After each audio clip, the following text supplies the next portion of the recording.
Thanks for jumping back in, everybody. This is Brad here. So I do have basically two boxes, but a box and a bag, as you see, the bank bag that they gave me to put the other $25 in pennies in. So we do have circulated pennies in this set here, but I've already got the box peeled back a little bit. I want to give that last little pop there to let y'all know.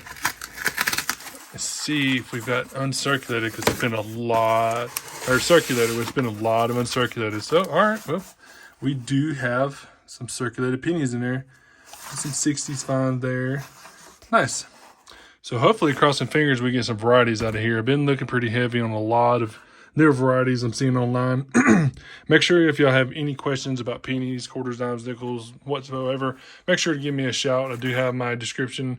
In the description, I do have my email in there, so you can make sure you hit me up. I've got a lot of subscribers coming on, thanking me for taking the time to go through, showing the varieties and errors and so forth, so on. And really just want to make a shout out to all of y'all. Thanks for the support on the channel. But let's go ahead, and since we've got the loose change here, we're going to go ahead and work on this bag first to get this one knocked out. Crossing fingers, we get a ton of Wheaties, because we will be working on our Wheat Scent Dansco album, as you see, from 1999 to 1958, when the wheat scents were set. And let's see what we get. All right, so we got our first bandage or first wrap completely done. We still got 4 more left in this bag here to search. This is the varieties that I will basically for every 5 rolls, or what is that? I say 5 rolls is 3, 6, 9, 10 rolls. So basically for every 10 rolls, this is what the variety years would look like, or the varieties that might have on here. So I went ahead and we did pull a 1956D, which is the only wheat scent.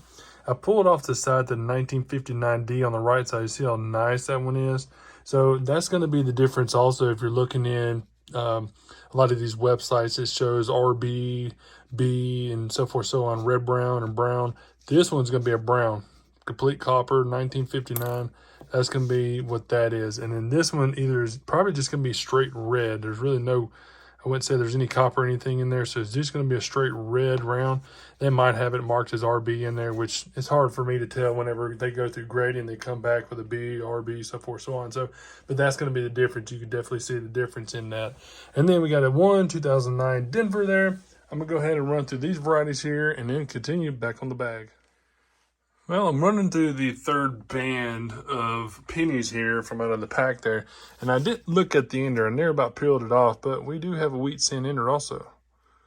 And on top, we still got the varieties here set up. And then just basically added that 2015 Denver, which is kind of cool because their copper coloration is probably a red-brown for sure. You can definitely see the rims like a reddish color and then the browning. But kind of interesting that the newer coins or the copper's coloration to them. I usually hold on to a few of them, especially one of each here. So anyhow, we get a wheat scent ender. We'll see that here in a second. All right, we're on the last rubber band stack that's in the bag here. As you see, a lot more variety set up here, but I do bring you in because we did have quite a few more wheat scents, definitely some handfuls. As you see there, 58, 56, 52 on the top, 52S, and then the 52D, 42D. So also we got the 1940 Philadelphia, 41 Denver, crusty 1953, and another 1953 with the 56 there. A couple more of the 2009s I'm setting there, and then some more Canadian scents that are actually popping out left and right. That Canadian looks like it's got something on it. Maybe not. Anyhow, quite a few more varieties here. I'll get this one done and these few rolls here from the varieties and whatnot, and I'll bring you in for these right here. So a couple of pretty cool ones in there. First, $25 down, so no more wheat scents added, but we did bring out a yellow penny. I've got quite a few of these. It's basically just like a plated. It might be for like a certain year. I'm guessing this one's what, 96, is it? A 95 Denver, but it's all yellow. I'm not for sure what that they come from. I haven't actually seen any cases or celebrations or mint sets or something like that with those yellow ones in there. Anyhow, we do have a few of them set right here. This is kind of funny because these are 74s, 74Ds. I'll show you those here in a second. This right here is going to be a 83D. 83D, you want to make sure you look for the doubled ear, but we don't have it on here, but we do got a pretty nice little die crack, a really thick one actually on top of the head right there. So just held it aside just as an oddity. And then we move over here, and as per mention for the 74s, This is going to be a 74 Denver. I've got a couple of these already. Actually, I showed it in the video the other day. But as you see right here, we got a pretty nice die clash going through here. And I don't know if it's on the bottom. You don't see much. Usually you'll see some over here in the pillars. I'm not seeing much over here. It's just the pillar itself, but that's pretty nice die clash there. I didn't see anything on the front. Let's just double check. It's tough because all the cleanup abrasion marks is all across here. Yep, not seeing anything on this one. Move on to the next one, which is another 74D. Put this one up under the scope. Same thing. You can see from here going into here, a really nice die clash, but you see the backside of the neck here. Pretty nice die clash there. This indentation right here, I don't think it's his head. Just spit it over.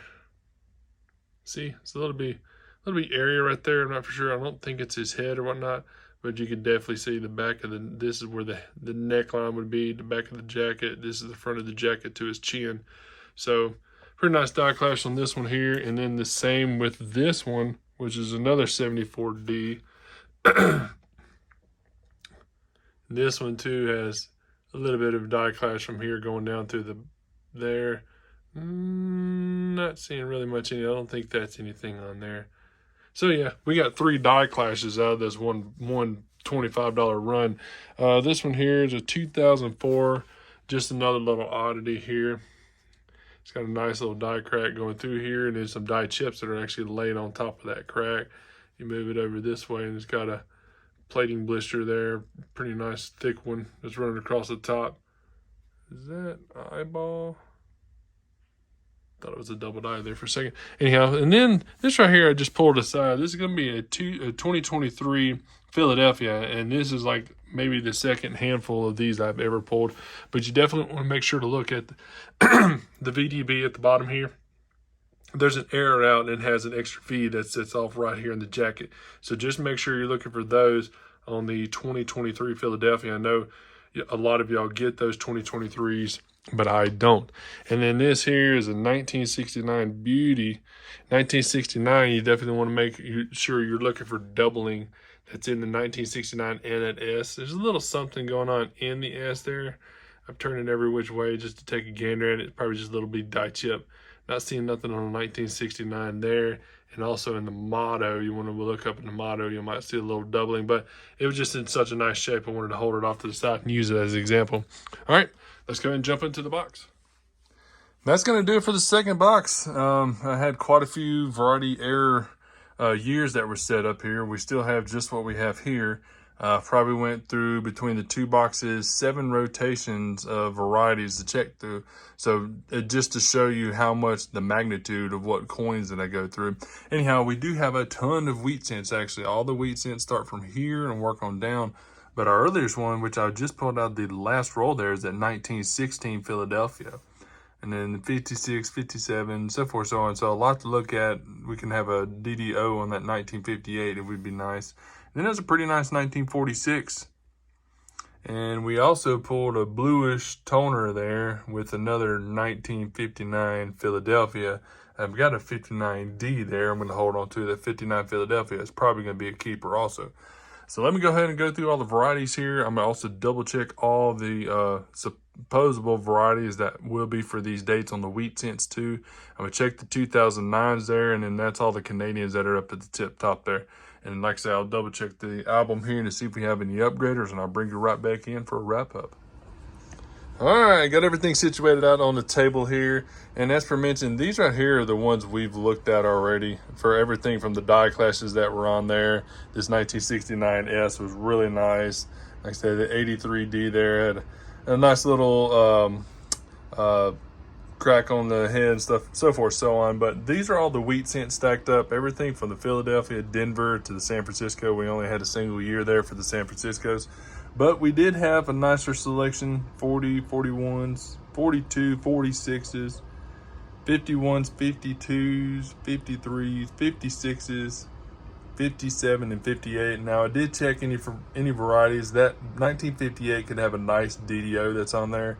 Didn't see anything for there. The 1958 can have a D over D. Didn't see anything there. And then you move down to the 56Ds. I didn't see anything on that one. So forth, so on through here. Now we are going to hold on to the 1959D and the 1959 Philadelphia there in really good condition. Then that 2016, it's just got a really crazy blue toning to it. 2016, probably some chemical or whatnot, but definitely cool to have it on there. So that was interesting. And then that yellow coin, as per mentioned, it's very, very, very glossy, yellow all the way around. I say yellow, it's not really goldish, but it's just yellow. So definitely an oddity. Gonna hold on to that, stack that one up. More Canadian cents, that's definitely gonna go into the box. But I did check through the album here, and we will be putting the 1916 in there because we do not have one. And then this 1946 just has a nice luster, nice coloration to it. It's almost, I want to say like it was cleaned, but for definite, they're going to throw that in there. And then the 1916, as you see right there, we do not have one in there. Need a lot of teens in there for sure. But I hope you guys liked the video. Make sure y'all give it a thumbs up. I do have a ton of content, a ton of playlists. So definitely go through there. There's anything from grading that's on there. There's more coin roll hunting that's on there. It's pawn shop, antique shop hunts whenever I go and collections and stuff like that. So a lot on there. Make sure you check out through the playlist. And I hope y'all have a great day. Make sure you subscribe, and we'll see y'all in the next video.